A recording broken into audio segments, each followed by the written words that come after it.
Okay, hi everyone. Welcome to our first remote medical refresher. It's summer finally, and it's getting warm, and we've already had missions where heat has been an issue. Let's see, we have five. Oh, there's five in the waiting room. How many are visible here? Well, we have a lot. Yeah, I think we're in the 50s, Glenn. This is Heather. Wow. So how many more to come in? I'm not showing anyone else in the waiting room, and I can Uh, continue to monitor that if okay, you want to get great. started. Thank you. All right. So, are you going to be curating questions in chat, or will Judy? I can make Judy a co-host so that she can do that if that helps. Okay, that might be helpful. Maybe everybody will fall asleep and I have no questions. That would let me off easy. So, for the three of you who don't know me, I'm Glenn McDonald. I belong to King County ESAR, and I'm also one of the CASARA medical instructors. And so, yes, it's summer. We've had 2 weeks of summer. Maybe we'll get another week before the rain hits again.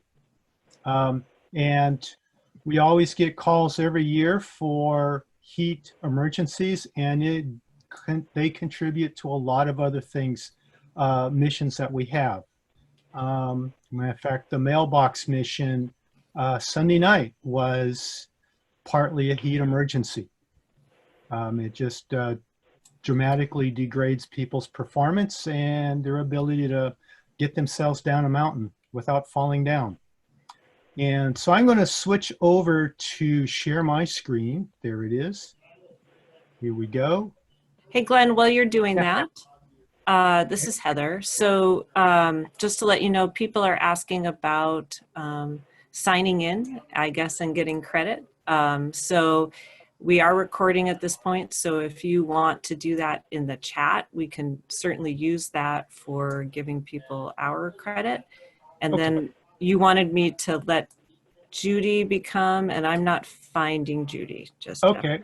Well, if I'll just watch the chat window wherever it shows up, unless you would like to do that for me. I will do what I can, but it should be that bottom little picture that says chat. You'll have a number there when someone asks a Bottom question. picture. Huh. All right. I'm going to turn my video off. There. That way I don't embarrass myself by scratching in public or something. Okay, so we'll get started.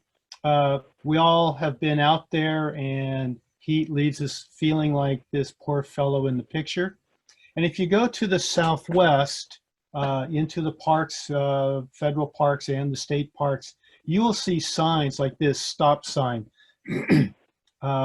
Heat is one of the leading causes of death in the southwest.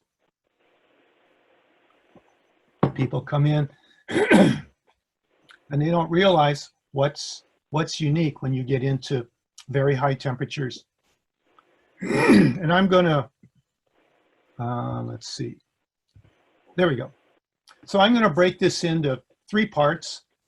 We'll do some background, how do we get into heat emergencies, what to think about with assessment. I don't want to dwell on assessment, but cover some things to think about. And then I'm going to talk about the actual different things we might encounter. And I'm going to break them into three causes for the sake of discussion: hydration, nutrition, heat regulation, and sun exposure. We don't get calls for sun exposure issues, but they are definitely things to think about for yourself and your teammates. And then a little bit on prevention tips. So why do we get hot? A typical adult human is producing, at resting, we're 60 to 100 watts of heat. And this is all due to our heat production, heat byproduct from our basal metabolic rate. As we move into physical activity, that ramps up fivefold. Even shivering will get you up a fivefold increase in heat output from that basal 60 to 100 watt level. Trained athletes can put out short bursts up to 1,000 watts. We also absorb heat from the sun and our surroundings. Even on a cool sunny day, the sun goes down, the air chills, but if you get near the rocks have been absorbing heat all day, and they will radiate that back out and you will feel it. And for the people who measure these things and calculate these things, they've calculated that if we could not regulate and get rid of our heat, we would hit, just at a basal resting metabolic rate, we could hit 165 degrees Fahrenheit as an internal temperature, which is pretty astounding considering what a narrow range of temperatures we require to function. Normal internal temperatures are 97 to 100 degrees Fahrenheit. The skin's a couple of degrees cooler. But once we hit 100 degrees, we tend to notice something is wrong. And if we get over 105, cellular processes start shutting down and cells begin to die. And that occurs at the greatest rate in organs with a high metabolic rate, like the brain, the heart, liver, kidneys, things that we don't want to lose. So in regulating heat, we've got to provide three things to make that happen. You know, one is water. We need hydration. We need electrolytes and energy compounds. And we need some awareness. We need to be aware of what's going on with our surroundings and ourselves and make some decisions that will help our body regulate heat, especially the excess heat that we create when we're going up a trail, when we're climbing, when we're skiing, and all those other outdoor activities. And if any one of these three requirements fail, we can only compensate for so long before we tip over, just like that little three-legged chair. Hey, Glenn. Yeah.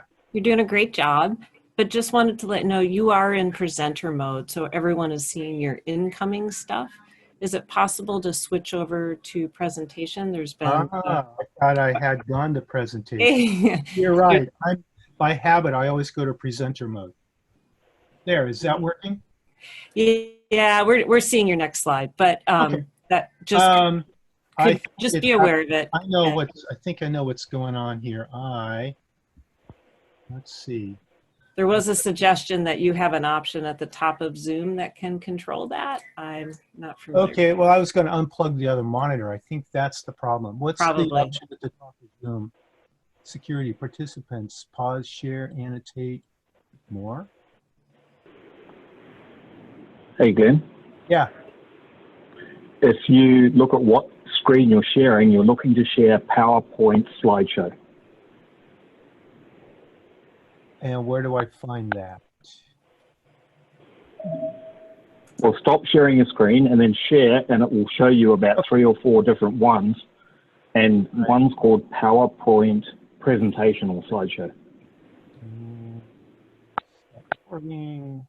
Sorry, everyone. I'm missing the stopping the share. Just hang in there just a second. Sometimes it's... I've never done this before, and it's showing. Yeah. But, I mean, the way you had it was fine. I think people will survive. They'll just know what's coming up. That's all. Control panel. Well, that would ruin the surprise. Right.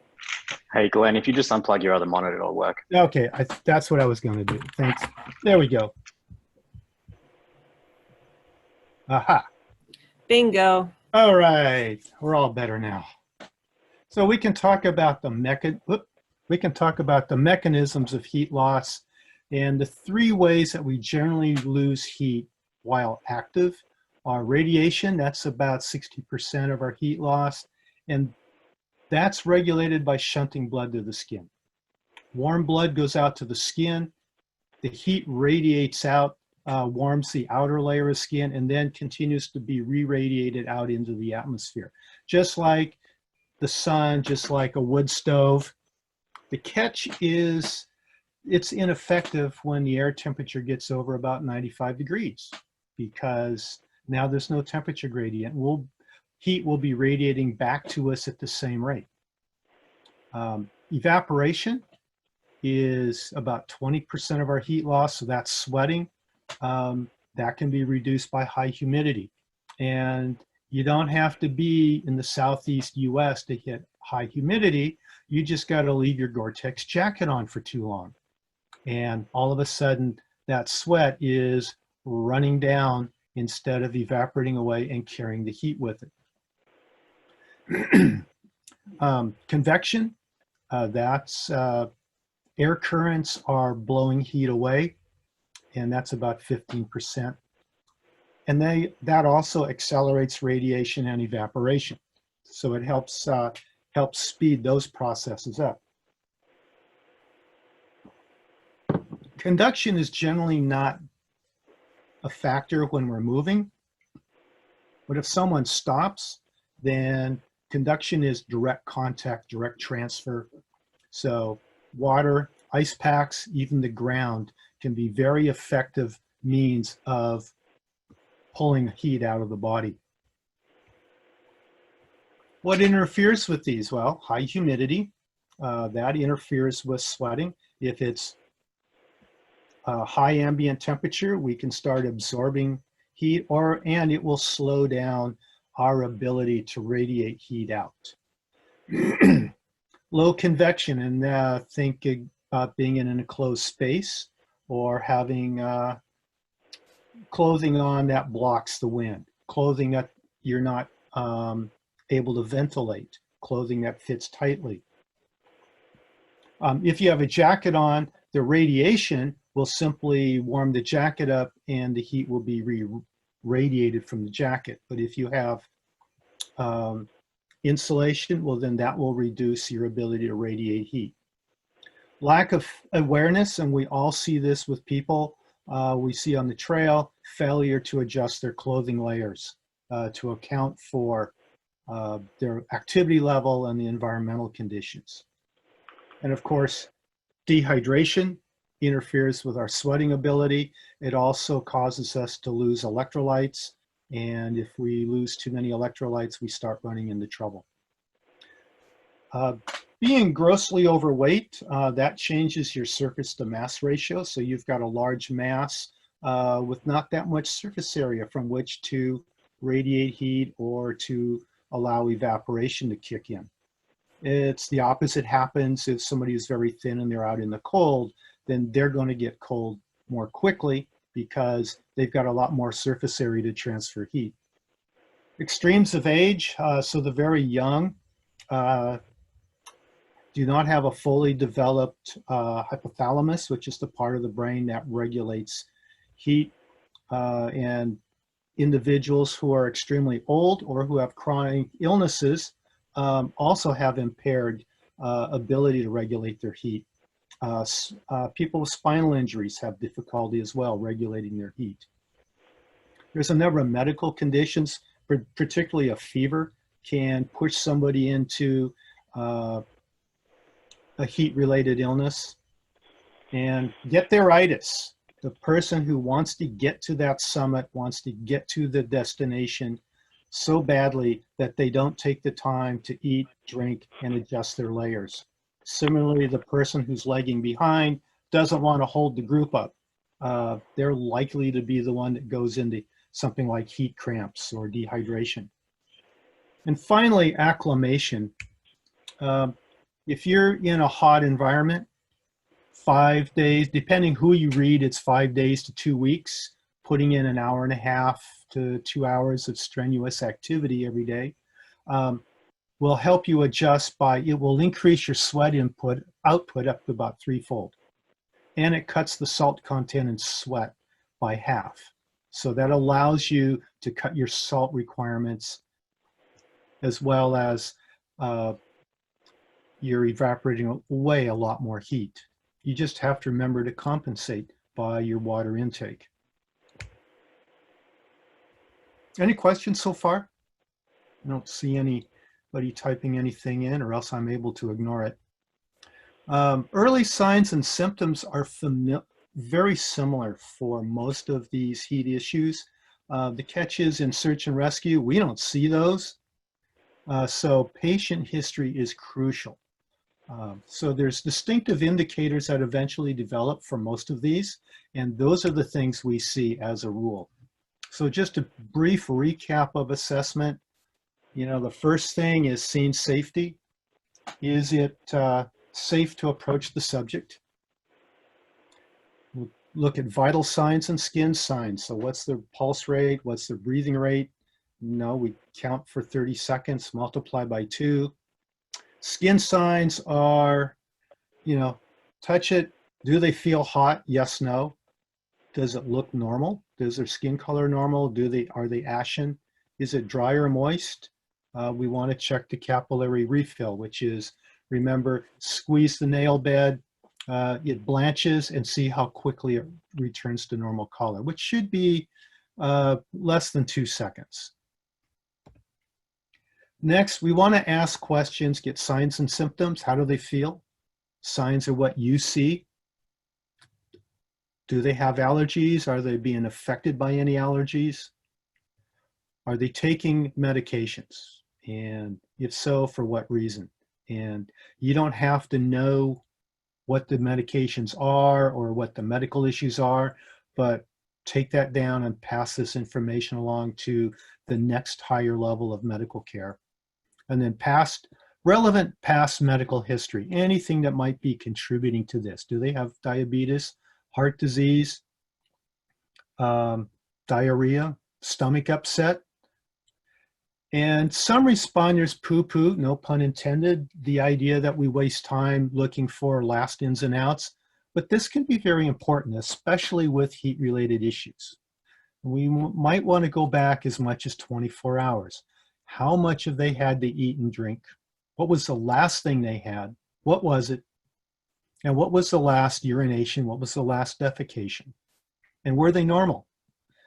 Even if we're putting someone in a litter for a pack out, if it's a long pack out and they're getting dehydrated when we put it in, and we don't check on their hydration level or give them anything to drink for the next 3 hours, we could be delivering somebody who's getting seriously dehydrated. But it's really important to find out what's been going in and what's been coming out if we're dealing with heat. And of course, the incident events leading up to the incident. How long have they been out? How fast have they been going? And then if it's warranted, we'll do a physical exam. But remember, they've been in trouble long before they called. And our response time is measured in hours. So they've had a lot of time up there. And are they compensating, or did they go downhill? Have they been obtaining food and water from passing hikers? Are they out of the sun? The deputy when they called 911, the deputy will say, get out of the sun. They don't always do that, surprisingly. Are they recovering, or are they getting worse? Be sure you get the subject's name and description, because you may encounter them walking out. Or I will question, if it's a busy trail, I won't waste time talking to everybody, but I'll talk to some of the people coming out and ask them, have you seen them? And you'll always find that they're getting some food and water. And let command, they can query every hiker who comes out of the trailhead and build up a tally of what's been going on up there. If they don't get better after we arrive, we need to assume the condition is worsening and prepare for pack out. And we've had that happen where just simple cramps, he's lying out in the sun because he couldn't move. And among the things he was taking in was a can or two of Coca-Cola, which that's about 20% sugar water, which is very dehydrating. So we ended up flying them out.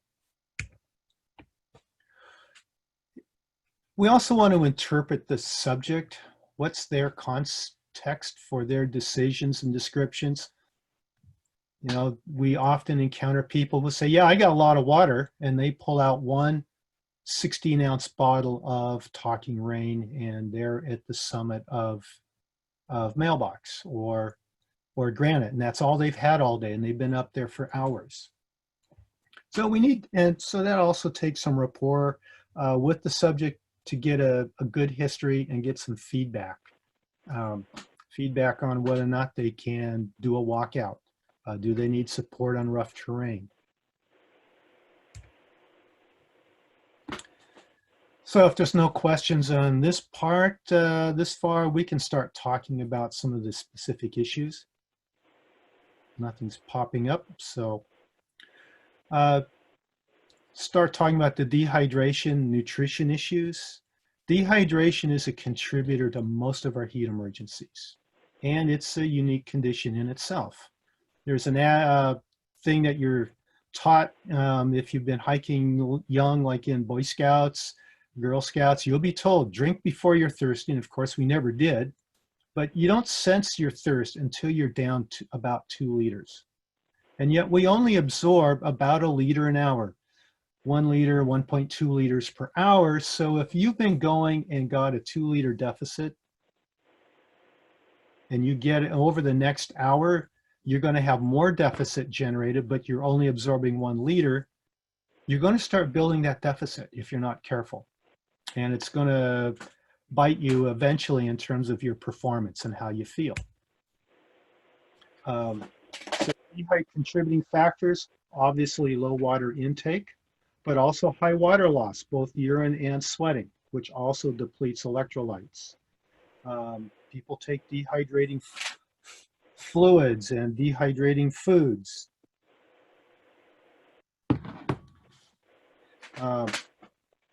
We've had people who go up somewhere and they have a couple of beers on the way up, or they're drinking soda instead of water or some other sports drink, or they're munching on salted nuts and jerky the whole way, and then they run into dehydration issues. Medications, medical issues, some medications and medical issues will cause high water loss or poor water absorption. And there's variation among individuals. Some people need a lot of water. Some don't need much at all. Some are very efficient in their use of water. Instead of peeing it out, they sweat it out. Some people go the other way. Acclimation, are they used to the heat, is a big thing. And if you've acclimated and you're sweating a lot, you've got to be sure and take in extra water. And then the duration. 3 hours of strenuous activity without water, like you're going for a 2 or 3 hour run, and then you return to a baseline low level of activity and you're going to start rehydrating. That's a lot different than continued activity over several hours or days without sufficient rehydration. So you see somebody, they're doing a quick hike on the trail and they don't have water. That's okay if they make it down and can rehydrate later. The catch is, what happens if they don't make it down? They get lost, they get injured, and now they're stuck up there for a prolonged period of time, becoming dehydrated. So dehydration as an illness, signs and symptoms, you pretty much always get a headache. You're going to feel weak, tired. You're going to be a bit nauseous. You get the umbles. Hey, Heather, there's a couple of people stuck in the waiting room. Okay. Thank you. I'm not seeing anyone, but Heather, Simon and Judy said that's where they're at. Maybe they're in the wrong Zoom. they might be in the wrong Zoom. I know Simon's listening to me on his phone. Okay. So, signs and symptoms, umbles, they're not feeling good, so they grumble, they mumble, they're going to fumble as their condition goes downhill. They'll start to stumble, and eventually they will crumble. So what we look for is a history of dehydration. Okay, what have they been drinking? What have they been doing? What is their urine output? It's going to be infrequent. It's going to be small volume. It's going to be darkly colored. It's going to have a slow odor.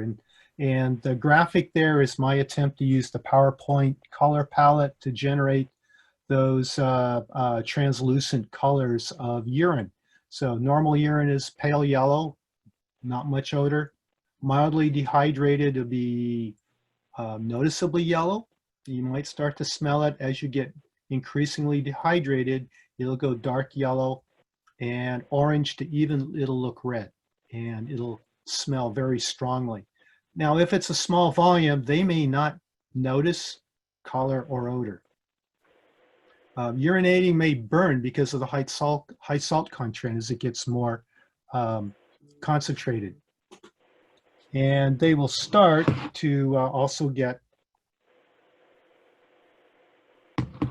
a dry mouth. And one tip off is you bite into a granola bar or a Cliff Bar, and it's like getting a mouthful of sawdust. You just can't chew it and get it down. Sure sign of dehydration. And I think most of us have been there at one point or another. Additional signs and additional ways to measure your urine color. You can get signs of shock from low blood volume. Anything at more than a 2-liter loss, you're starting to get into hypovolemic shock. That will be indicated by an elevated pulse and breaths, slow capillary refill. The heart is being told to get the pressure back up, so it's beating faster, and that means it needs more oxygen. So you start breathing faster.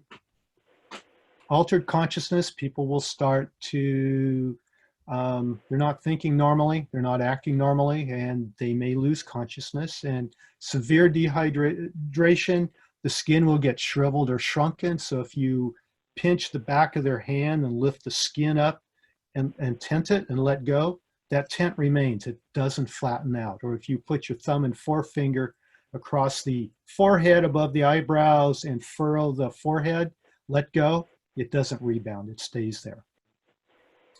Eventually, you'll get loss of sweating, which reduces your ability to get rid of heat, and that'll push you into one of the heat issues, probably as far as heat stroke.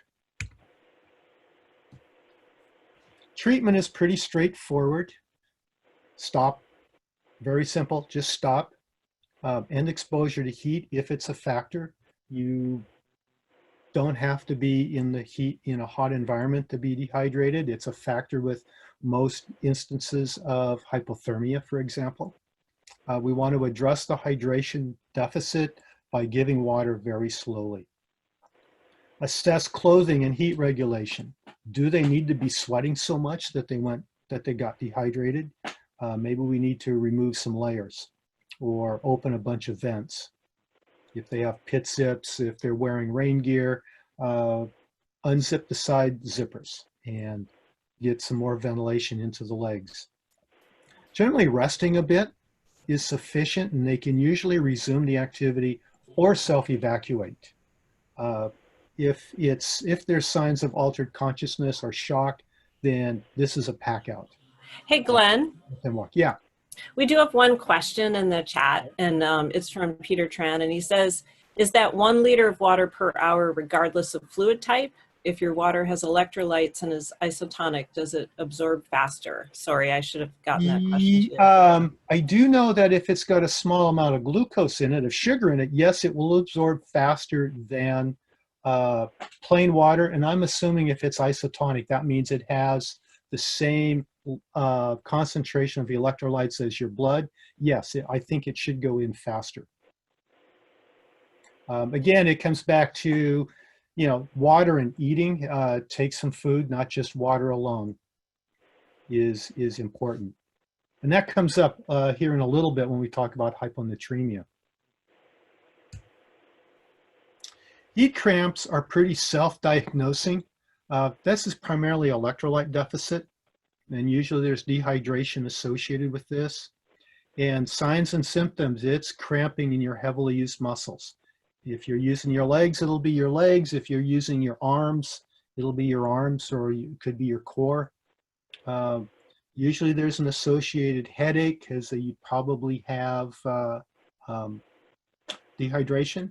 And again, you're feeling, as you lead up to it, you're feeling weak, a little tired. You might feel nauseous. You're not feeling good. And we would look for a history that suggests electrolyte as well as hydration deficits. But the tip off is painful, debilitating muscle cramps. It could be, usually it's a sudden onset. Maybe you'll feel a little twinge like, oh, I think that was a cramp. And then bang, they hit. And, they may be intermittent. The slightest motion may set them off. I've had subjects where they were totally unable to move because the cramps were severe and very, very painful. Treatment is pretty straightforward. Stop activity. Cramping is going to limit your activity anyway. You might just not be able to move where you happen to end up sitting. Address the deficits. Reminder that the sports drinks can't backfill an electrolyte deficit. The standard sports drink like Gatorade is roughly half the concentration of your blood electrolytes. So if you have powdered, you could mix it up more concentrated, double strength.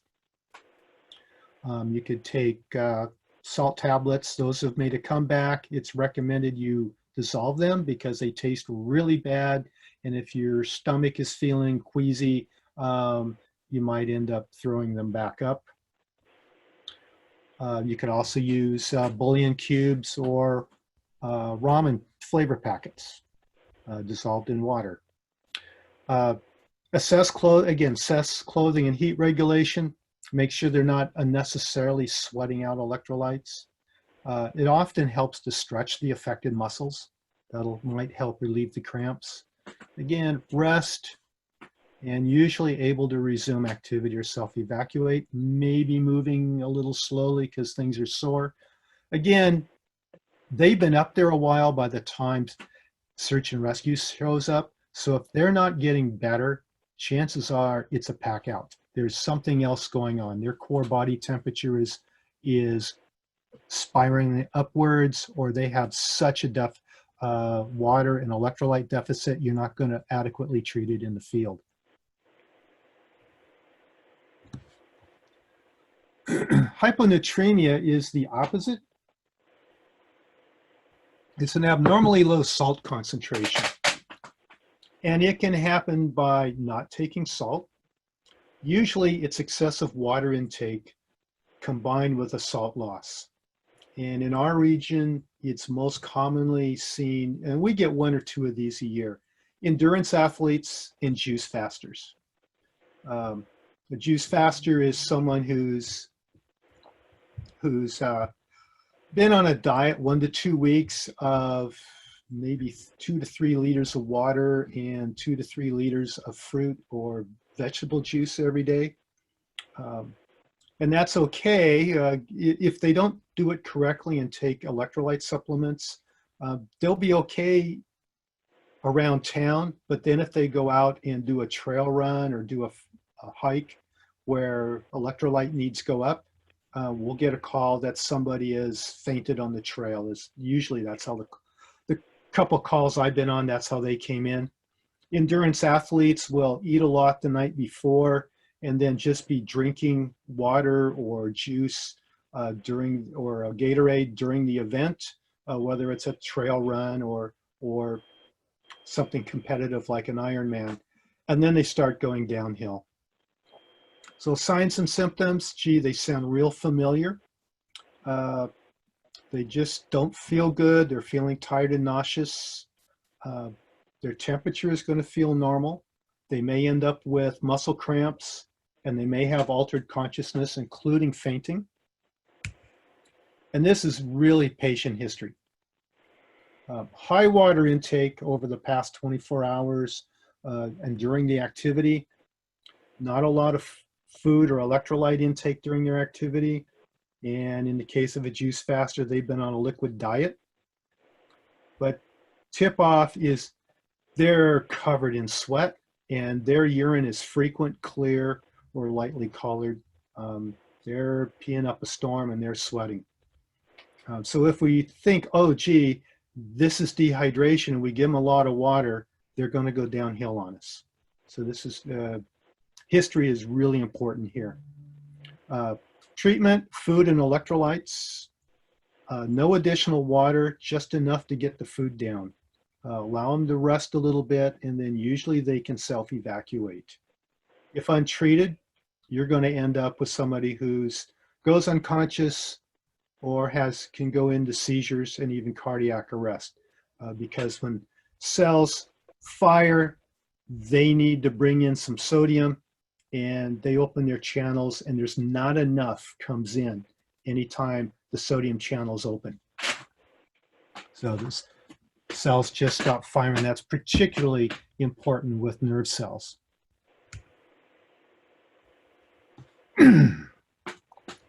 So we can move into heat regulation.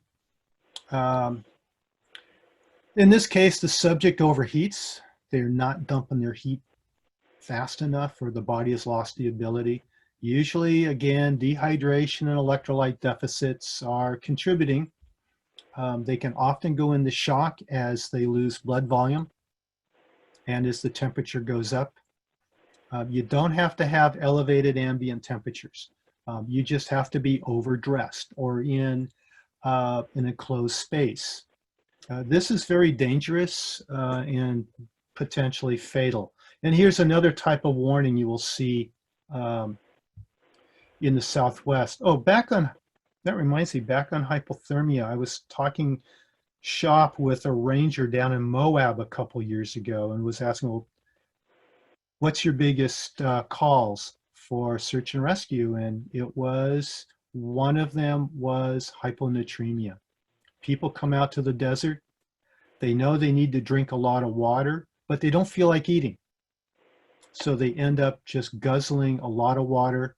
They run out of electrolytes, especially if they're in a backcountry area where there's no cell coverage. It's long time to get to them.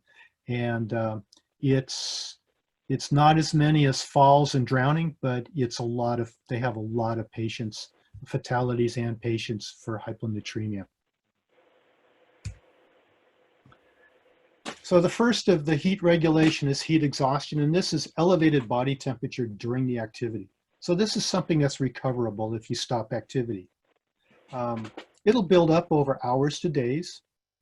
Your temperature returns to normal with rest.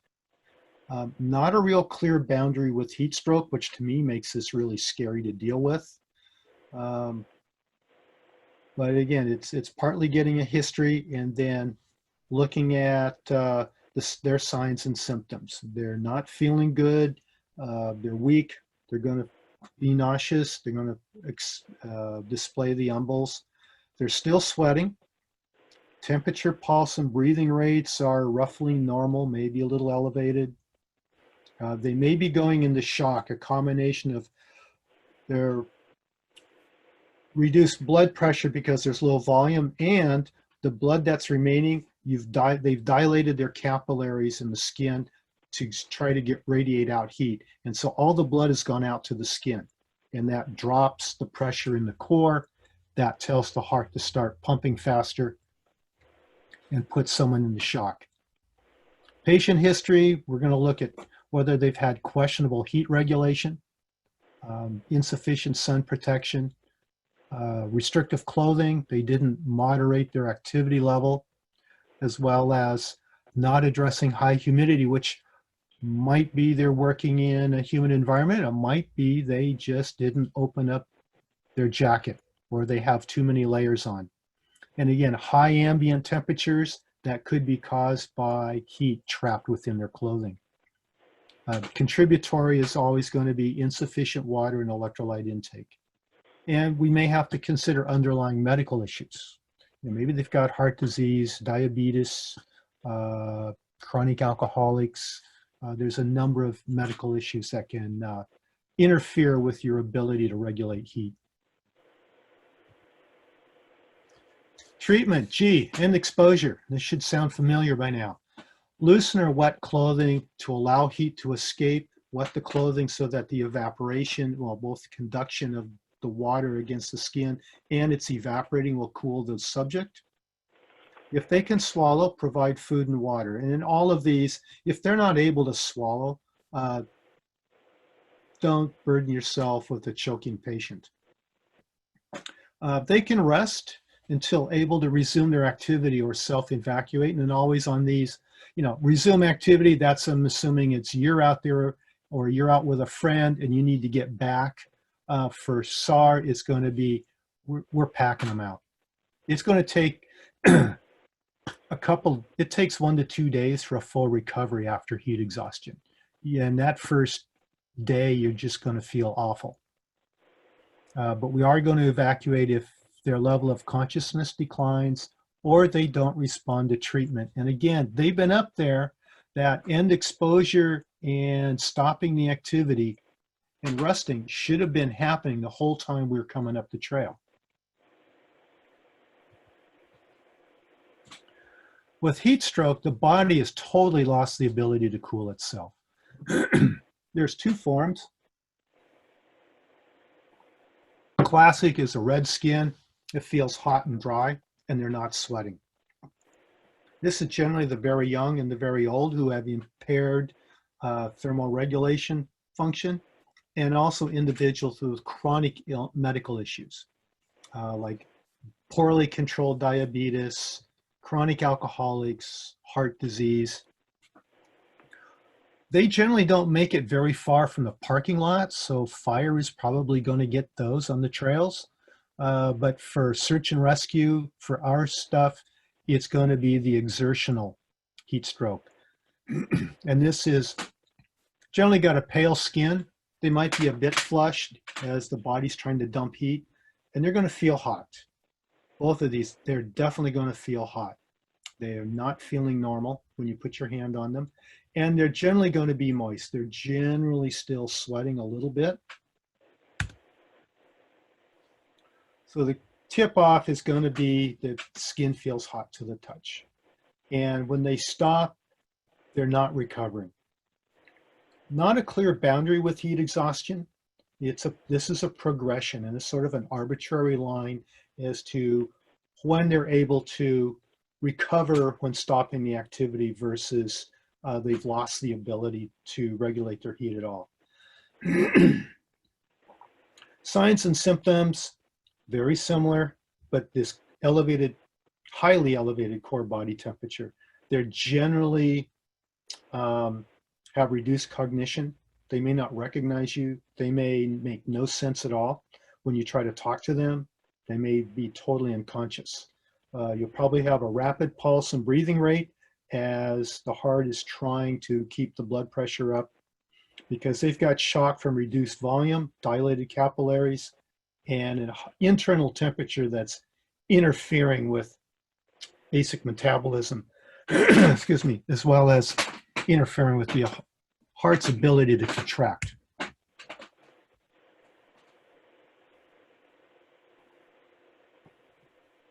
Treatment and exposure again, and get them in the shade. It's really important to stop exposure to any additional heat. We're going to induce rapid cooling by wetting clothing or skin, maybe removing clothing.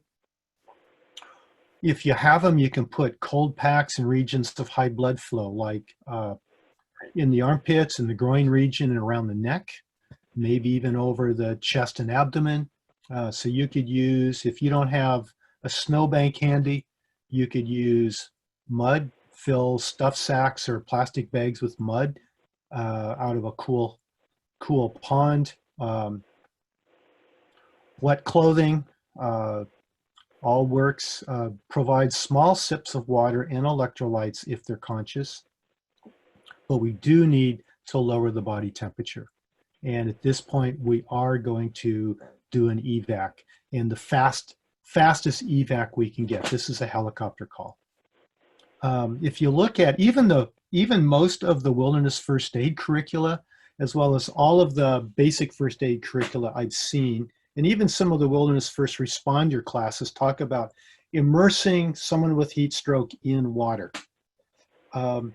That's risky, even in a controlled environment like a bathtub or swimming pool.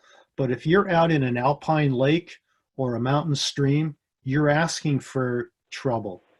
You try to walk them in there and they become combative, or they go unconscious and now you're holding a 6 foot tall sack of potatoes that weighs 180 pounds. you're now wrestling this in water. Somebody's going to get hurt. You've got a drowning incident possibility, as well as you fall, somebody hits a rock and gets injured. Bring the water to them. You know, you can walk them close to the water, but use a pail, use a water bottle, use a stuff sack, use somebody's helmet or a backpack. Bring the water to them. Much, much safer that way. The last one of these is heat syncope, which is fainting after prolonged period of standing in a hot environment. You'll see this with military personnel standing at attention, bands, marching bands, honor guards, things of that nature. Body temperature will rise because you're standing in the sun, and blood is pooling in the lower body, which reduces blood pressure to the brain. And I think it's very unappreciated how much the leg muscles contribute to our blood flow. Signs and symptoms, well, it's sudden collapse with brief unconsciousness. They're going to be, skin signs are going to be pale and sweaty, probably a normal temperature. Pulse might be weak and elevated. They're usually feeling nauseous because, again, low blood pressure, not enough, a low blood pressure to the stomach and intestines. They may also just start throwing up. So patient history is pretty straightforward. They've been standing motionless, probably dehydrated. And treatment is, we'll assess for injury from the collapse, maybe elevate the legs, try to drain a little bit of blood into the core, although that goes in and out of vogue in the medical class curricula. And then exposure, get them cool, provide some water. Any questions on this part so far? And then we just talk a little bit here about sun exposure. Just mostly as a reminder, think most of us have got enough experience with sunburn to know to pay attention to it. But it's not uncommon to see someone forgetting to pay attention. So sun exposure, sunburn is radiation damage due to UV light, the long wavelength light in sunlight. So if you've seen those violet laser pointers, those are 405 nanometer light. Anything under 400 is ionizing. So UVA is like 400 to 380 nanometers. And it carries enough energy that if it is absorbed by proteins and DNA in our skin, fortunately, it only penetrates a couple of cell layers thick, but that energy can break bonds in the cells. And so the cells are getting damaged. And now what you see with that redness, that's a byproduct of the inflammatory response. The body is saying, wow, we have a bunch of injured cells here. Let's dilate the capillaries. I'm going to send in a whole lot of fluid and inflammatory cells and mop up the mess. It also triggers a lot of pain receptors. So the best cure is prevention. There is no real cure. Reduce sun exposure by clothing sunscreen or the shade. And many people have gotten good sunburns up on Mount Rainier and around here because clouds and fog only reduce the UVA by about 20%. It's unlikely to warrant a SAR call, but it's going to make any trip uncomfortable. And do pay attention to warning signs with yourself and your team members. It's painful. It can slow or prevent continued activity. Blistering, especially on large areas, will pose a risk for dehydration and infection. So a lot of fluid has now gone in to make these blisters, and if they open up, they will continue to seep, and you have a break in the skin. That's an avenue for bacteria. Repeated exposure to UVA can cause permanent damage and cancer. It can cause skin to look like leather, as well as trigger melanoma, basal cell carcinoma. Signs and symptoms we're pretty all familiar with. It's just on a large area burn, especially if it's blistered, might lead to chills. Like if somebody's whole back or whole abdomen is, torso is burned, they may get chills and may feel feverish as well as dehydration. Assessment, we're going to look at extent of the affected body. Ask about medications. Some medications will interact with light and make the burn worse. With less light, you'll get a greater reaction, or can form compounds that'll make the person sick, like sulfa drugs, some antibiotics. You do want to stay out of the sun. Some acne medications like retinol. And we also want to ask about their hydration level. So the treatment is end exposure, maintain hydration. You can do palliative care, a big name for make it feel better. Damp cloths are remarkably effective because they can be cooling as well as blocking exposure. Aloe gel is nice. Some people use anesthetic gels or sprays, over-the-counter pain relievers. Avoid pressure on the affected areas. Of course, if you've been camping and you've burned your shoulders, I've seen some inventive ways that people have wrapped extra clothing around their pack straps to take the pressure off their shoulders when they have to come out. So it can interfere with self-evacuation. Sunburned feet are no fun when you put them in a boot.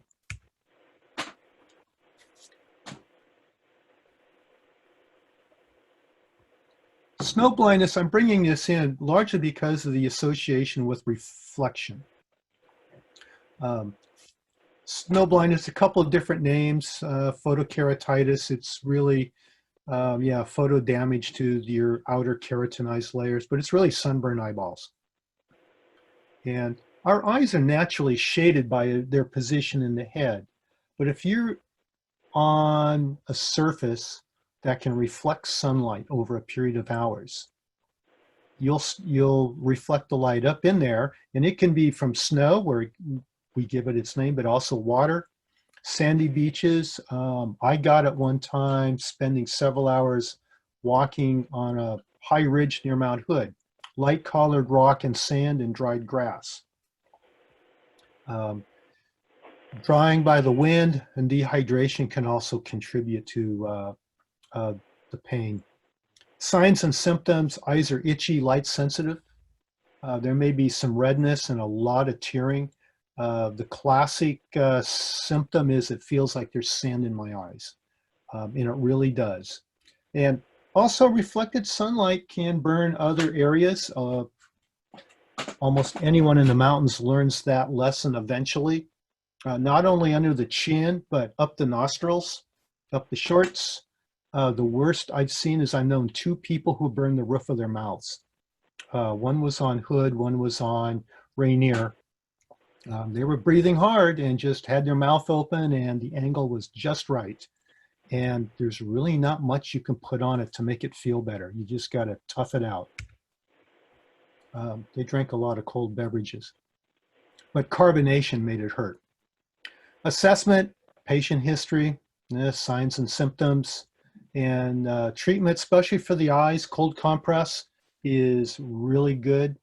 You want to tell the subject, or for yourself, don't rub the eyes. It'll just make it worse. Protect the eyes from further sun exposure. So if you've got an extra pair of sunglasses in your party or in your search rescue team, you want to make sure that your sunglasses for yourself and any you hand out have good UV filtering, as well as side protection to block side reflections. The Arctic natives use slit goggles up there before they had sunglasses. You probably don't have walrus hide in your first aid kit, but you can improvise them with tape, surgical tape, any other tape you've got. Make sure it's doubled over on itself, so there's no adhesive to end up sticking to the head. And cut it so it'll work like a mask, party mask over the eyes, and bulge it out a bit so it doesn't, so the eyelashes don't press against it when the person blinks. And cut a slit, just a thin slit about a millimeter wide across the mask, and attach that to their head. Amazingly effective, and doesn't take very long to build. From what I've read, anesthetic drops, like what people might use for other things, other eye issues, may damage the eyes if they've got a good burn on them. And you do want to try to avoid bandaging the eyes in case somebody needs to self-evacuate. Now they're going to have to be let out because they're effectively blind. So try to come up with some way of protecting the eyes from further sun exposure. It might even mean walking at night on headlamp. And if you can maintain protection of the eyes, this will resolve itself in a few days, just like a sunburn, but it is really miserable. And I think, oh, protection, prevention. I got a question a couple days ago for someone asking about, was I going to include prevention tips? And so I threw some stuff together at the last minute. Avoiding the sun and high temperatures, route selection. Pick your routes and your time of travel during the day. So you're off the most exposed slopes at the peak of the sun. Try to pick a route so that you're under the trees, you're on the shady side of a ridge at the hottest part of the day, or consider taking a break. Clothing, minding your layers. Pay attention to adjusting your layers during the day. Loose fitting clothing for good airflow. Pit zips are wonderful. Unzip your, if you've got full-length zips on your rain gear, you might want to unzip those. Consider long sleeves and leg coverings. Invest in fabrics that have extra sun protection factor qualities. You want to protect your eyes. Again, sunglasses that are capable of filtering out ultraviolet light. Wear a hat that shades the eyes as well as the face and maybe even the back of the head. Sunscreen. And unless you're using zinc oxide, our standard sunscreens have a shelf life. They do break down with time. So if you've got a tube of something that's been bouncing around in your pack for 6 years, you might want to consider replacing it to be sure it's actually effective. The SPF factors is a multiplier. The claim is that if whatever time you can spend in the sun before burning is multiplied by that factor. The catch is you've got to reapply this stuff ahead of time, at least 30 minutes before exposure, and you'll need to reapply it every couple of hours because it will sweat away. Pay attention to your hydration level and your electrolyte level. Drink, again, it's a 1 liter per hour absorption rate, so it's good to drink water continuously. So drink a cup every 15 minutes, 250 mils every 15 minutes. Ensure you've got good electrolyte intake, whether it's you're taking in an isotonic solution or a Gatorade that's lower, but also eating, or just eating water and food, works remarkably well. Try to account for your sweat volume. Heat acclimation, like I said, around here, by the time you get used to the heat and acclimated, it's going to rain. There's all sorts of papers and recommendations out there on how much any one individual should drink, and it really depends. Some get by with 1 or 2 liters a day. Others want 3 to 4 liters for baseline. Add more for what you're sweating out. It also depends on what you're eating. Some foods have a lot more moisture in them than others. So it's hard to make a hard and fast rule for how much you drink and when you drink it. I've seen people do that, and I think it's just some guidelines to stay hydrated. If you're peeing and sweating, you're probably doing okay. And oh, most of what I presented tonight came out of the ASHE Wilderness First Aid curriculum, as well as some other wilderness first aid books, mountain medicine books that were on my bookshelf. So any questions? That's all I have. Heather, do you want to say anything about dealing with dehydrated dogs or overheated dogs? I think a lot of the exact same rules apply. Just keep them drinking, keep them cool, take breaks in the Yep. shade. There is Yeah. a question for Sandra Lopez. What kinds of food dehydrates? Then what kind of food can we give to Dehydrating foods. Well, it's a balance. So salty foods bring in lots of electrolytes. They're also dehydrating. Dried foods like granola bars. Those are pretty dry, pretty dehydrating. It takes a lot of water to get those things digested. So it's a balance. Any food you eat, you should have some water because it's going to raise your salt level. It's going to raise your sugar level, and you want to dilute it out. So even if you're taking candy, I've seen people go out with a big jar of M&Ms. Not that there's anything wrong with that, but glucose absorbs water. It binds water. So that's going to be dehydrating. So you just need to add, anytime you eat, add water. Dehydrating liquids, alcoholic beverages, sodas, because of all that sugar, they're pretty dehydrating. But if you were drinking chocolate milk, again, that's going to be dehydrating because you've got all the sugar and chocolate in there. Does that answer your question?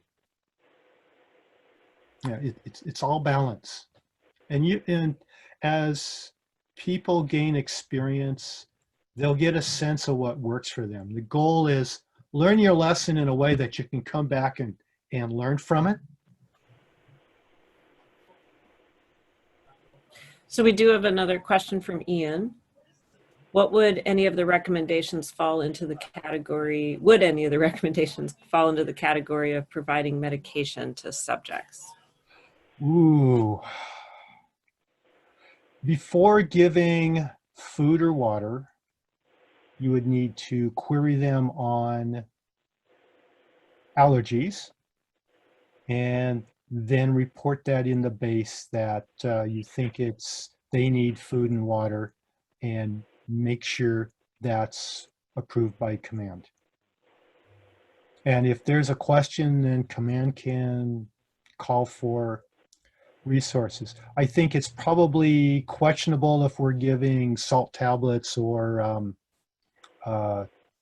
especially homemade electrolyte supplements. You know, there's a lot of recipes out there for making rehydration liquids, and that's kind of a gray area, but certainly we don't the county would not want us to be giving homemade remedies. And it's kind of a gray area with giving somebody rehydration tablets, things like that. And that's a good point, and I meant to catch it up, but I was going to look that one up and got distracted with this past week's activities. Great. We do have another question from Jay. Is it caffeine? Do caffeine and carbonation, like in soda and energy drinks, also have a diuretic effect? That's one that's been debated. Oh man, that's been debated for decades.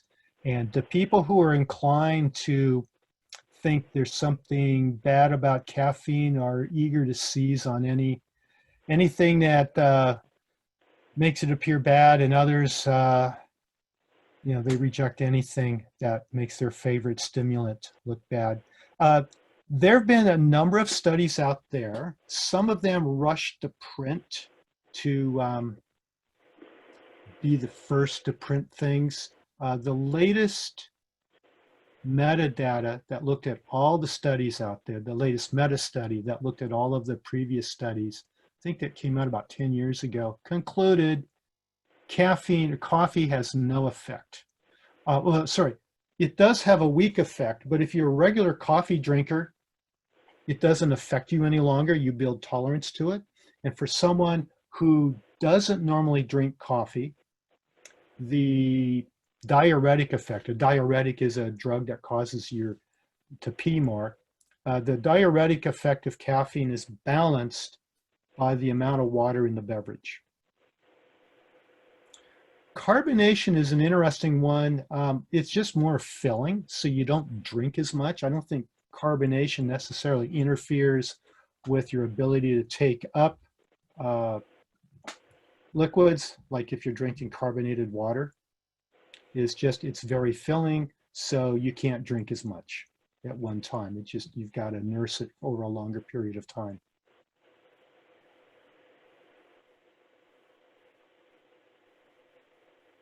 Any others? Nothing else in the Okay. chat at this time. All right. At least there's a few people awake. And this has been awesome. Thanks for the information. Great job, Glenn.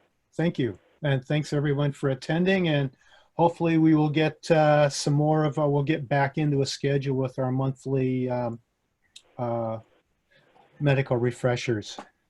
It took us a while to figure out how are we going to do this in the time of COVID. And it sounds like we still have a little figuring out to do. Only 50 people made it into the class tonight, even though 105 were registered. Wow. We'll be going ahead and record, this is being recorded. And later on tonight, I will forward that recording to everyone who wasn't able to make it in. And Okay. I don't know why, Glenn. We'll have to look at that. We should have been fine up to 200. Yeah. I don't Yeah. know if it was me making you host that made it so I couldn't let them in anymore. So, we'll So that take a look at that. imposed a cap on it? I don't know. Oh. If there's anyone out there who's a Zoom expert and can help us figure that out, we'd love some advice. But thanks so much, and we will definitely get this recording out to those that. Thank you. No, see you on a mission soon. Yeah, tomorrow morning. All right. Good night, everyone. Good night. Thank you, Glenn.